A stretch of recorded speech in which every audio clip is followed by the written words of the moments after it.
Good afternoon, sports fans. What is going on? Welcome to the Gabby Gordon Show. I'm your host, Gabby Gordon. You guessed it. Happy Tuesday. Getting through the week slowly but surely. It's December 19th, 2023. Hope you're having a wonderful day wherever you may be listening from. Yesterday was a great day to talk sports. Today's a great day to talk sports. Every day is a great day to talk sports. But we got a lot of football news today. Some Yamamoto news as well, but if we get to it, we get to it. We got some other things higher on the priority list of things to talk about today. Throughout the show, we'll touch upon some Eagles, what's going on in Philadelphia with Jalen Hurts and the Philadelphia Eagles, their Monday Night Football loss to the Seattle Seahawks last night. That was a brutal one for Eagles fans. My heart goes out to all you Eagles fans. We'll talk about what's going on with Aaron Rodgers and the Jets, some interesting comments he made on the Pat McAfee show earlier this afternoon. We got it all coming right at you on the Gabby Gordon Show right after this. Welcome and happy Tuesday to all the listeners. Thanks so much for being here on this wonderful afternoon. We're going to get right in to the Monday Night Football recap. Let me just say, this was not at all an ending I think any of us were expecting. It was 17-13 with about 2 minutes left in the game, and that final score turned out to be 20-17 with Drew Lock and the Seattle Seahawks on the other side of things. Seattle Seahawks backup QB Drew Lock drove 92 yards for the game-winning score in the final minute of the game, which led to the third straight loss for Philadelphia. If you didn't hear me there, that is a 92-yard drive for a backup quarterback against the defending NFC champions and a team that not too long ago were favorites to potentially make a Super Bowl push. Now sitting at 10-4, this is a very different story. I know Jalen Hurts may not have been at 100%, dealing with a pretty serious illness, it sounded like, for the majority of the week. Sounded like maybe a flu type thing, but he got the go. He started, and he was out there, and he just, the lack of execution within that club, it's led them to 3 straight losses, and I don't know how you turn that around. You also have a new defensive coordinator now on the squad, Matt Patricia, who we'll get to in a little bit. But I want to touch upon right away, I just want to get into it and talk about it, what Jalen Hurts pointed to as the driving force for that loss, and maybe what their last 3 losses have really meant.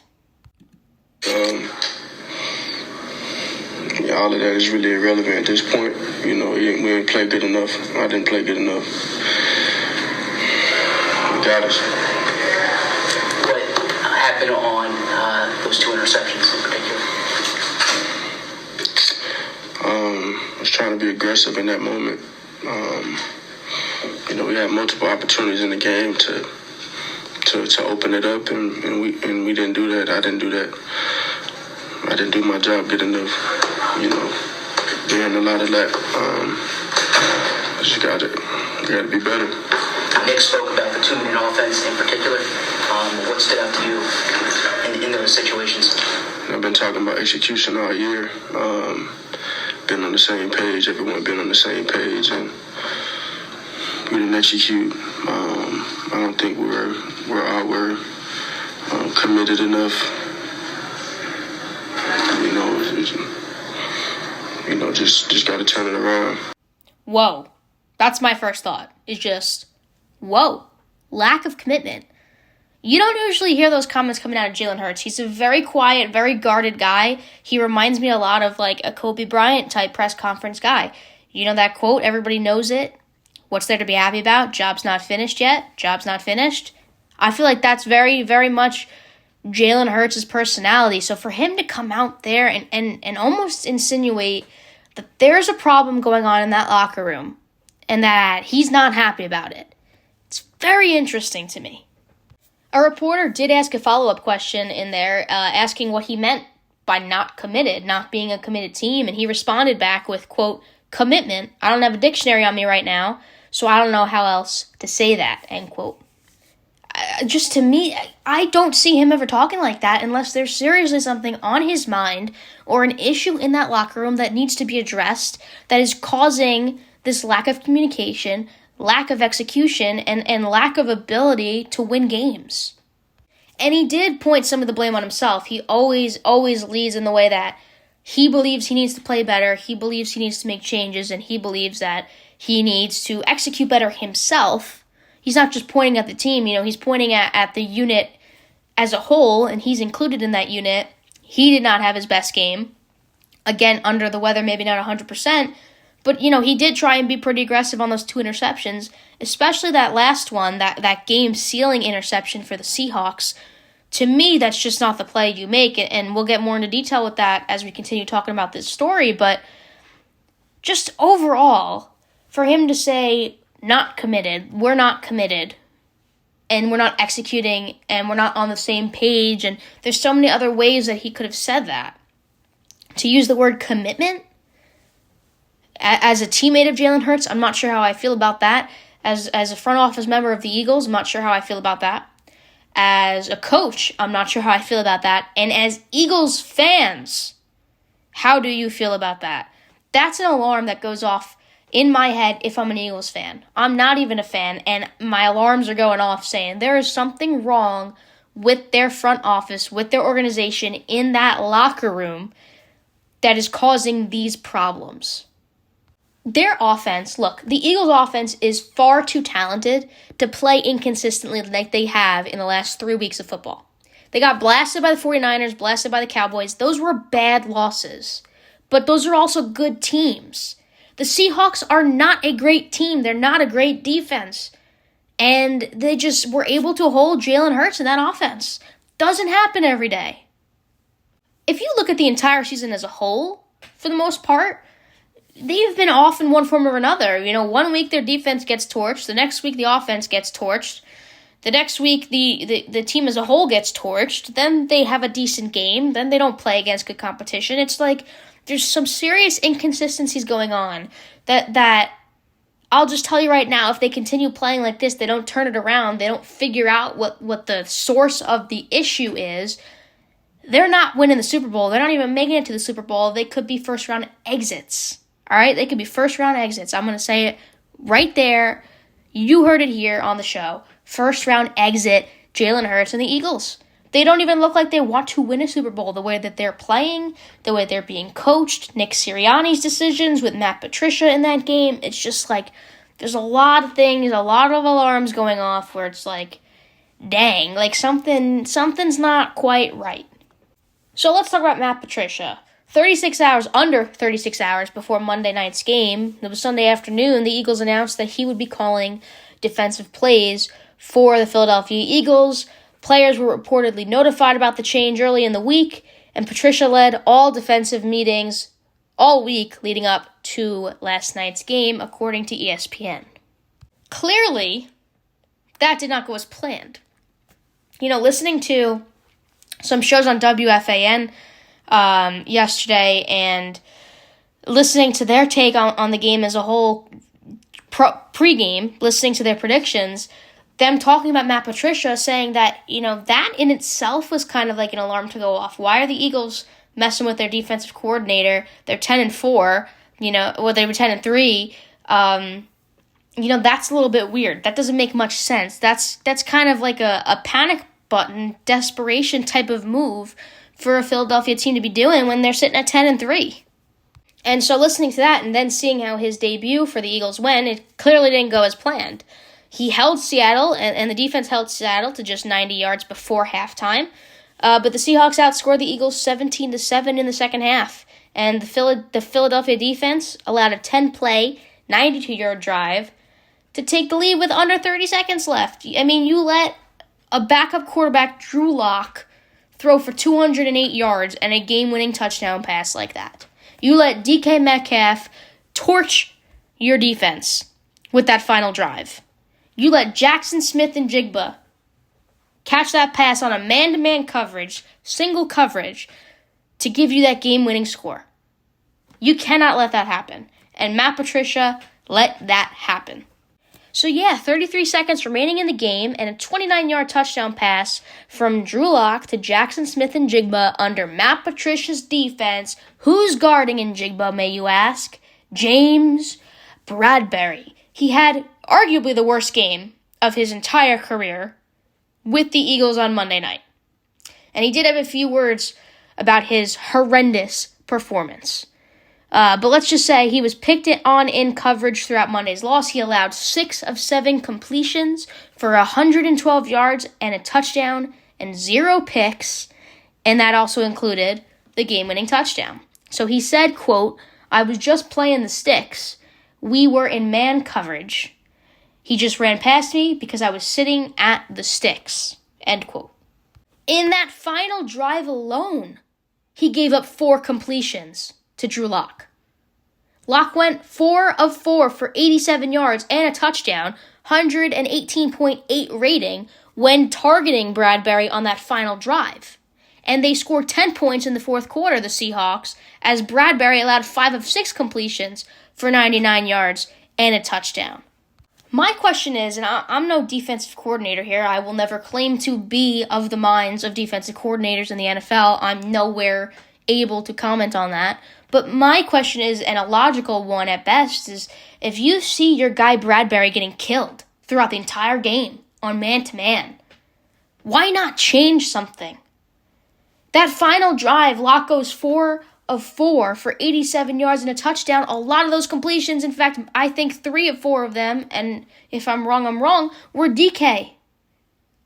Why not change some things up there? They had to go 92 yards for the touchdown downfield. It was a 92-yard drive with a backup quarterback. There is no reason that should have ever happened.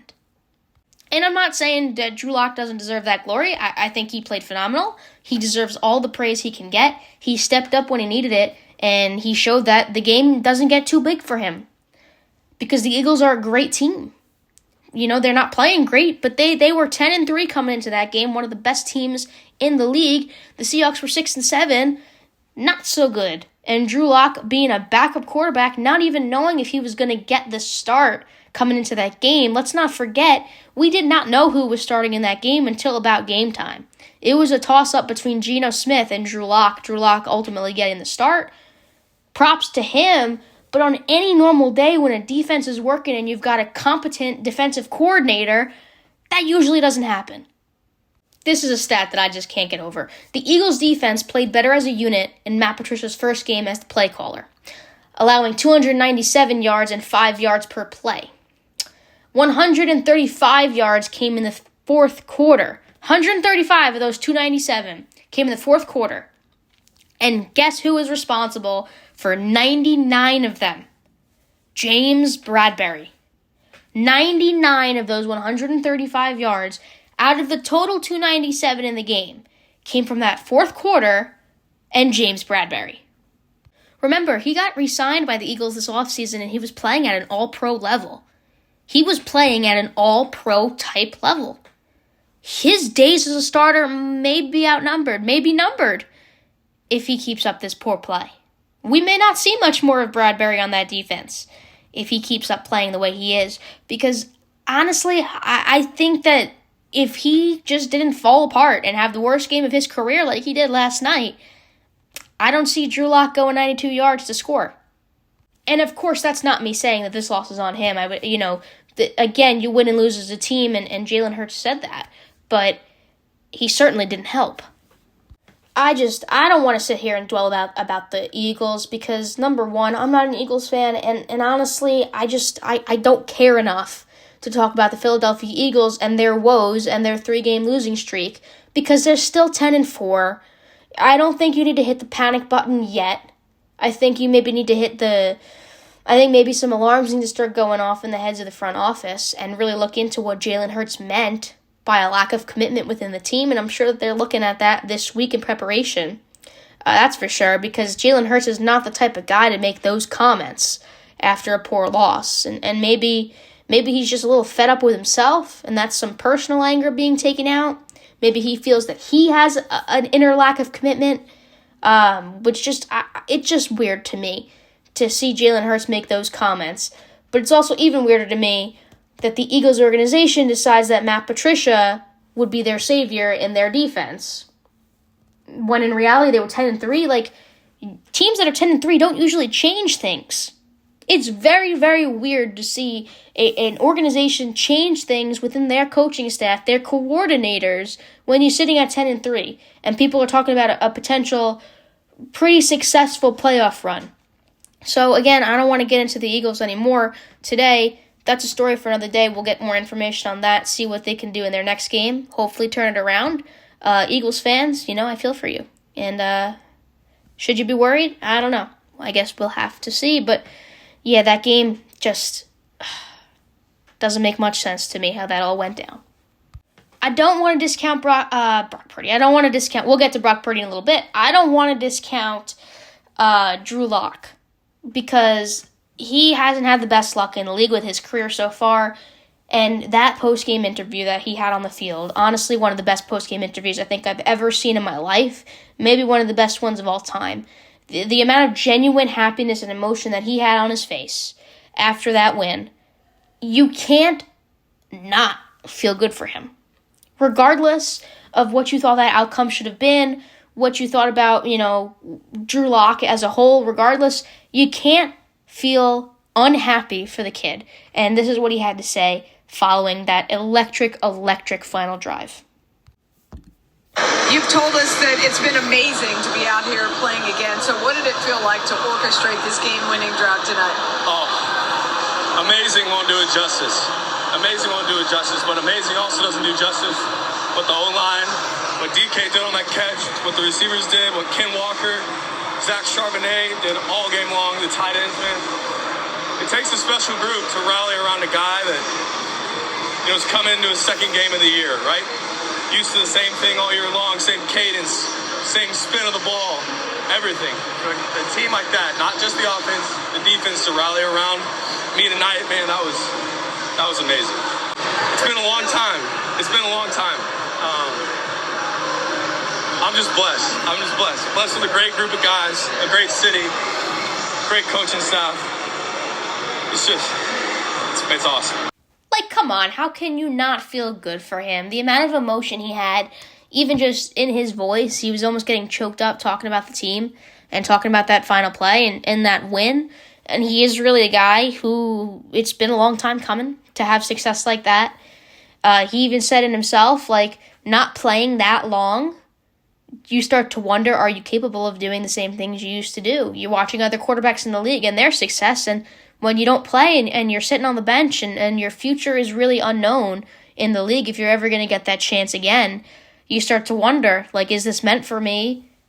Am I able to do what these guys can do? Am I ever going to get that chance? And he really, really did a nice job at expressing his feelings, and it was really nice to hear what he had to say, and it's a feel-good moment if you're a Seahawks fan, but honestly, if you're a football fan, it's a feel-good moment to see Drew Lock and have him have his moment. Certainly one he's probably never going to forget. I know he'll never forget. Next topic of the show, one that I sincerely don't want to talk about, but it's newsworthy, so we have to talk about it. You all know I'm a Packer fan. You all know that Aaron Rodgers used to be one of my favorite players in the NFL. You all know my feelings on his move to the New York Jets. You all know my feelings about his torn Achilles this season. You all know, if you are avid listeners, if you follow the TikTok, if you do all the things, you know exactly my thoughts and feelings on Mr. Aaron Rodgers. And the question for a couple weeks now has been, he's making crazy progress with his recovery. I believe it's 14 weeks now since his surgery, Achilles tear, or so we think. Achilles tear. He's making incredible progress. He was out of the boot walking, off the crutches 2 weeks in. Never seen before, right? And the whole league's been talking about it. Every sport talk show has been talking about it. And so the question that came up quite a bit this past week has been, would the Jets bring him back to play for the remainder of the season if the doctors cleared him? And the answer was unknown until today. Rodgers said on the Pat McAfee show, and I'll show the clip in a minute, but he just basically stated that it's not realistic for him to be 100% yet. He's not 100% yet. And so he basically solidified the fact that we're not going to see him on the playing field for the remainder of the 2023 season. How do you feel? Where's your state of mind? And what are we thinking and talking about when it comes to playing football again? Yeah, I mean, I've been progressing steadily. Once I was able to start jogging on the Ultra G at about between the 8th and 9th week, things had progressed pretty good. I came out here right before Thanksgiving, continued my rehab, and was able to get on the practice field in a limited fashion the last 3 weeks. Most of my stuff has been, like you've seen, kind of thrown on the side, individual work. This last week I took QB center exchange. I did some stuff with the running backs. I've been doing the 7-on-7 flight school, which is basically 2s and 3s, P squad guys that I've asked to do at the end of the day. So that's been fun to do that. Didn't do any 11-on-11 stuff. I think the whole time it's been, hoping that we're still in it because it was unrealistic to think that I would be 100% to be medically cleared at any point during the regular season. I do feel like, in the next 3 to 4 weeks, it would be very possible to get to 100%. But obviously not there. And so the conversation was away from 100% medical clearance to a willingness to play. And that's never been a problem for me. So that was a long soundbite. If you don't like Aaron Rodgers, I apologize. But yeah, he basically solidified the fact that he's not going to play for the Jets this season as a starter. He's not at 100% as it stands. And in the next 3 to 4 weeks, the Jets will be sitting on their couch, not in the playoffs. So could we have seen him if there was a playoff push? It sounds potential. And we know he wants to play. But at this point, he's not 100%. He wasn't going to get the clearance from the doctors, So that about answers the question and the debate of whether or not he is going to play for the remainder of this season. But there is another soundbite that we have to include from Aaron Rodgers. And this has just gotten so many Jets fans hyped up. I mean, honestly, I couldn't care less about his story right now. And you may be like, oh, well, now that's BS. You're riding his tail. You're an old Packer fan. Whatever you want to say. I still respect the guy. He did great things in Green Bay. Just won Super Bowl. Couple of NFC championship losses, but that's behind us now. Jets fans have had so much disgust, embarrassment, and failure that they literally hold on to Aaron Rodgers like a little kid holding on to their parent's leg because they're afraid to get lost. That is literally what it's like. And when I play you this quote, I'll get more into it. I don't think so. I felt like when I came here that I got kind of a renewed passion and love for the game. And everything has been amazing here. Just the people I've gotten to work with, the relationships I've gotten to form with my teammates, and amazing men and women that work here at One Jets Drive has been really special. I wanted, at least 2 years. I feel like this year is kind of a lost year now that I only played a couple snaps and wasn't able to go out there and improve what I'm capable of and see what we're capable of as a team. I don't think that next year will be my last year. With some of the things that I've learned over the last year, taking care of my body and surrounding myself with some great people who've been helping me with my nutrition and my functional training at a more acute level. I feel like I can play more years and I can be effective into my 40s, which is crazy because I thought that I'd probably be sitting on a couch somewhere at 40, but now I want to be a starter at 40. I want to be a starter at 41. I want to see what I can get out of this body. I believe in the leadership that we have here. I believe in our guys. I think it's not a situation where we have to rebuild. We need to reload a little bit, and there'll be some tough decisions for sure. But I like the pieces that we have in place. I like our young players. We got a lot of great young players who are stepping into more of a leadership role in their second and third years. There's some guys who just got paid who are incredible. All right. I honestly, I can't listen to him talk any further. Like, he's just a broken record. I mean, there's just a broken record in the sense that this guy, he just wants attention over and over and over and over and over and over and over again. He just wants attention, and it makes me angry because He's not Tom Brady. He's never going to come close to touching Tom Brady. Tom Brady's on a complete other level with the amount of Super Bowl wins that he had. Rodgers has one.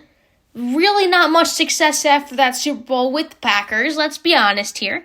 And he's saying he's got a renewed passion for the sport after joining New York Jets. I mean, come on.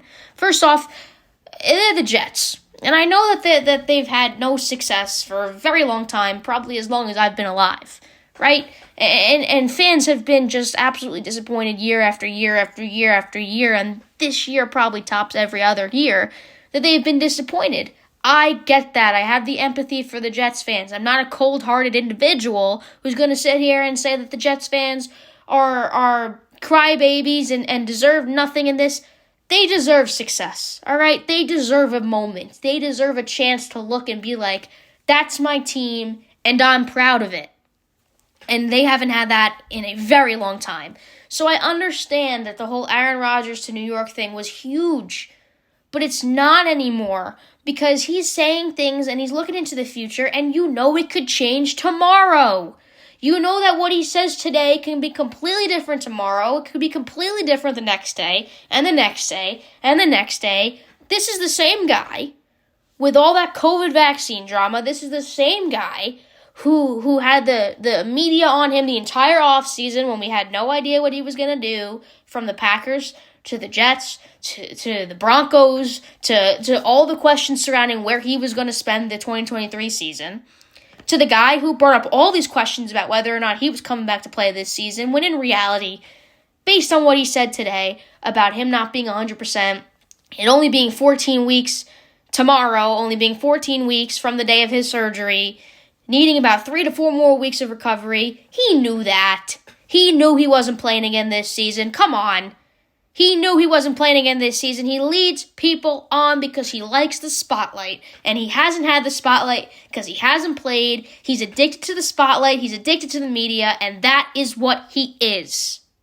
That is what he is. And Jets fans continue to hold his hand every step of the way because he is their savior. He is their Jesus. All right? Perfect time for Christmas. Aaron Rodgers is going to wake up and be reborn again and save the day in 2024. That is what Jets fans hope for, and I am here to be the rationality piece of it to say that is not going to happen. The grass is not always greener on the other side. And you may ask, why? Why are you so passionate? Why are you so angry, you know?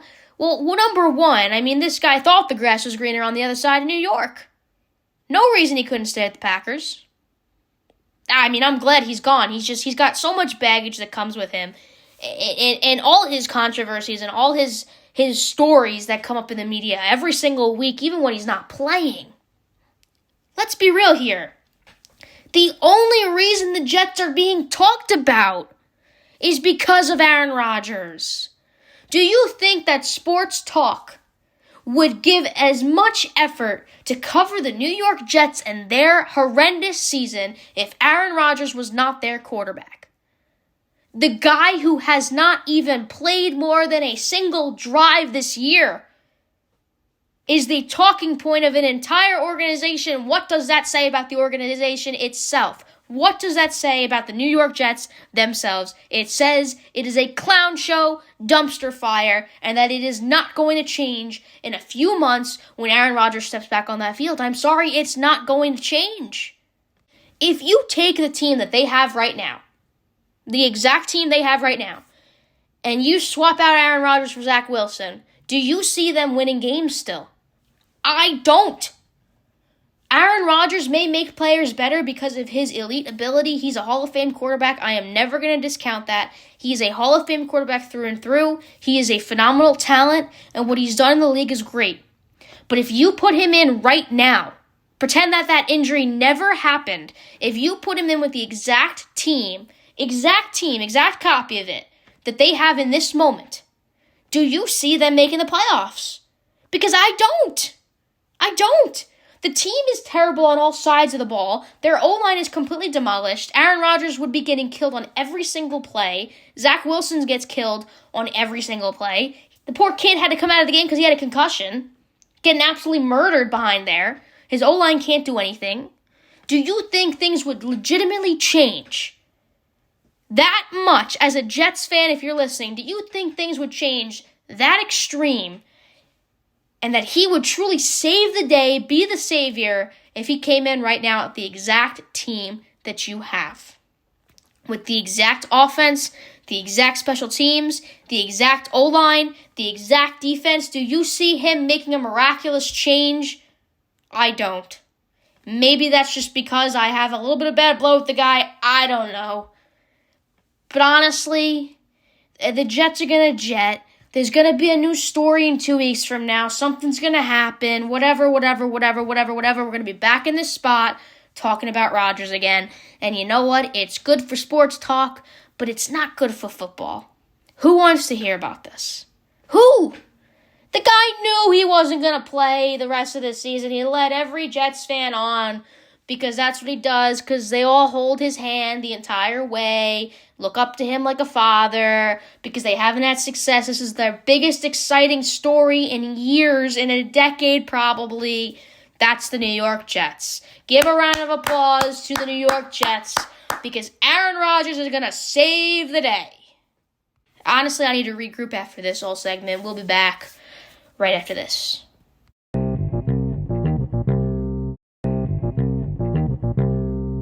Welcome back to the Gabby Gordon Show. My name's Gabby Gordon. If you are just tuning in, I just completely obliterated Jets fans and Aaron Rodgers and the entire organization for many reasons. You're going to have to go back and listen to that. That's real. That's a real rant. I haven't had one of those in a long time. Let's just put it that way. And you know, my conscience is telling me that you know, I was a little out of line there. But I'm also kind of in this sorry, not sorry type of cold-hearted mood at this point with these stories and with these headlines. And it's just like, it's enough. Enough's enough at a certain point. And look, I get it. I get it. The Jets fans, they're holding on to a glimmer of hope. I understand that. I do. I have empathy. I know that you guys are just absolutely depressed watching the team every single week.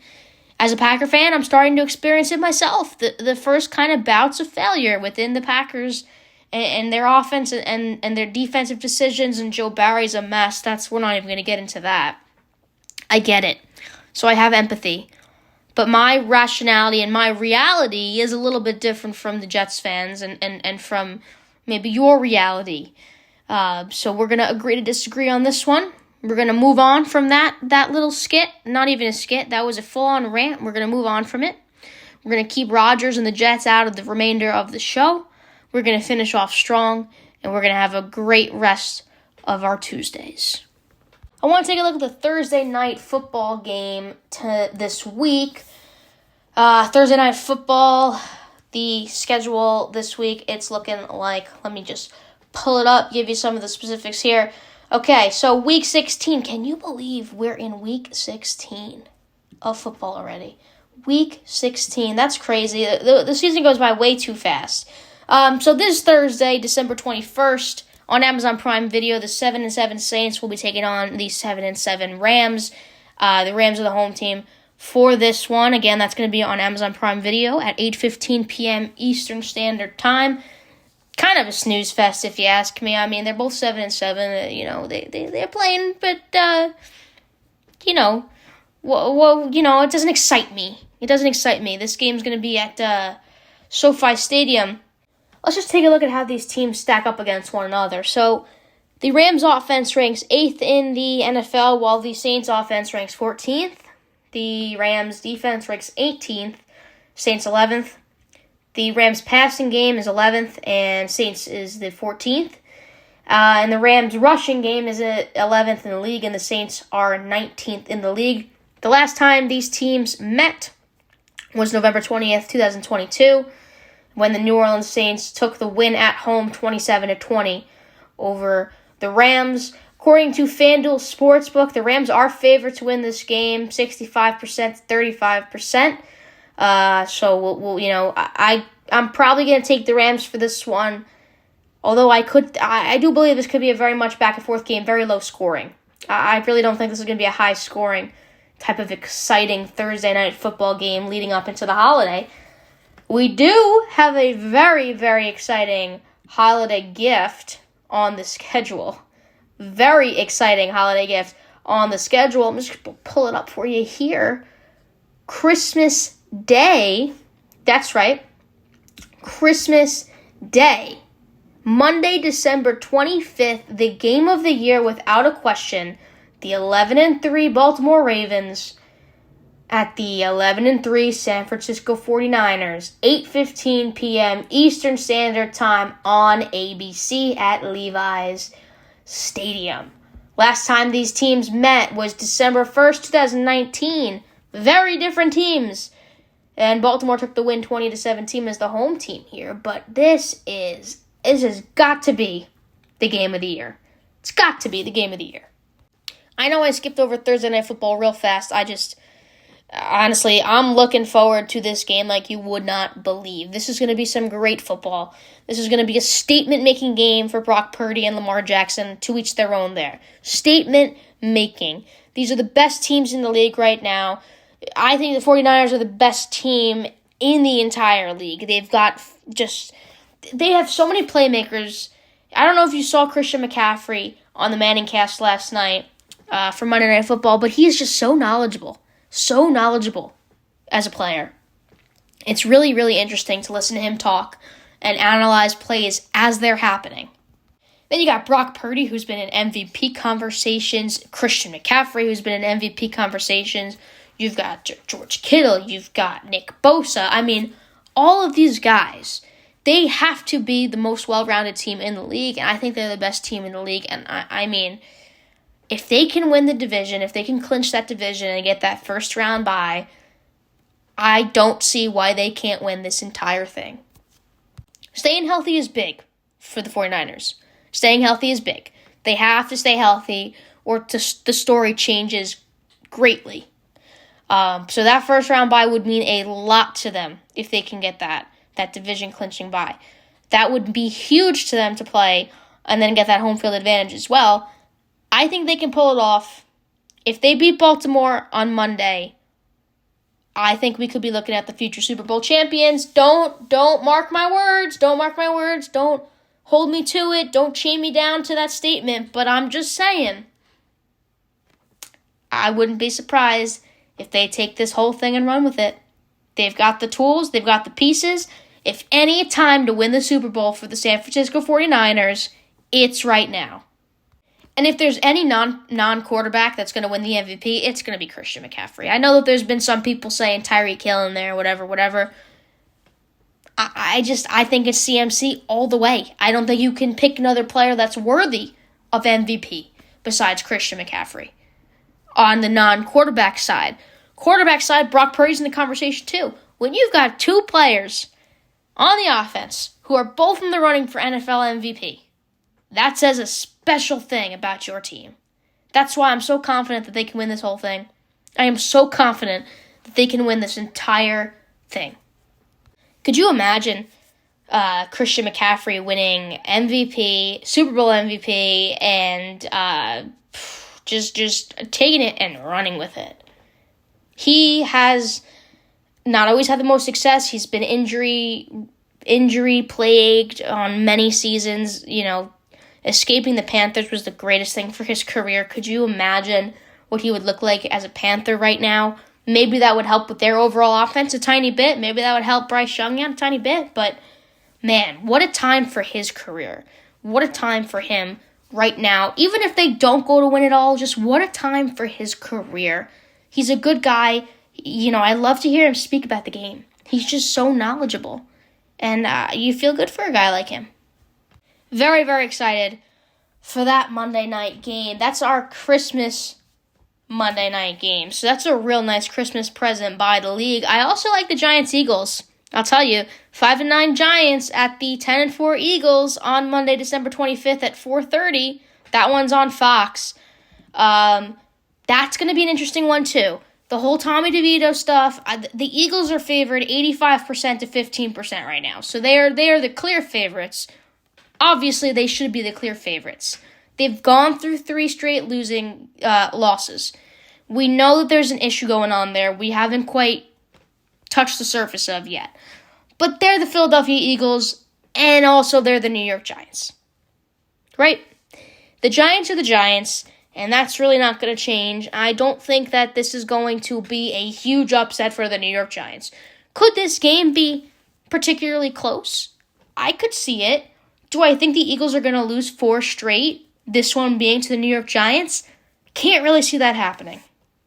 I mean, if they lose to the Giants, we have a lot to talk about on next week's episode.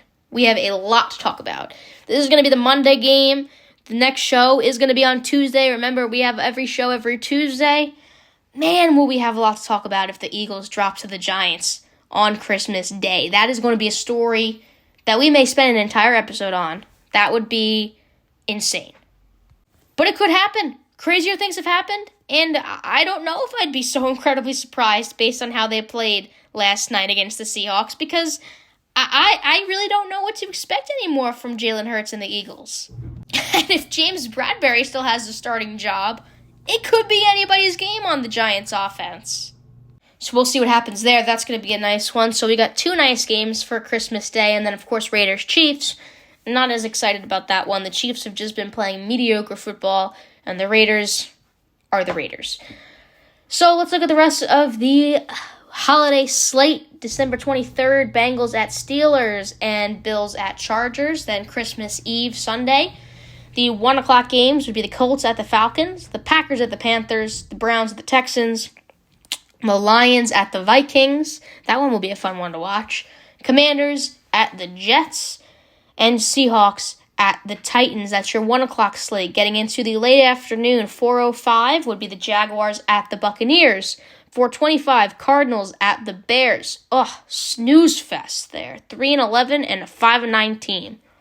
Another 4:25 game, 10-4 Cowboys at the 10-4 Dolphins. That'll be a nice one to watch as well. And then your Sunday night game, 8:15, the Patriots at the Broncos. Of course, we touched upon the Christmas Day games, Raiders, Chiefs, Giants, Eagles, and Ravens, 49ers. That's going to be the full slate of Week 16. Got a great week of football coming up. I cannot wait to hear the news regarding the Eagles if we get more information about that. I wonder how the Cowboys are going to look this upcoming week. That's a story to look at against the Dolphins. A lot of great football talk, but we just don't have enough time to get to it all. So with that, that is going to close out the show for this week, Tuesday, December 19th, 2023. I will catch you on the day after Christmas, Tuesday, December 26th, with the next episode. So happy holidays to everybody tuning in. If you celebrate, hope you enjoy it with you and yours. Have a wonderful football holiday, and I will catch you next time. As always, you've been listening to The Gabby Gordon Show. My name is Gabby Gordon, wishing you happy holidays. I'll see you next time.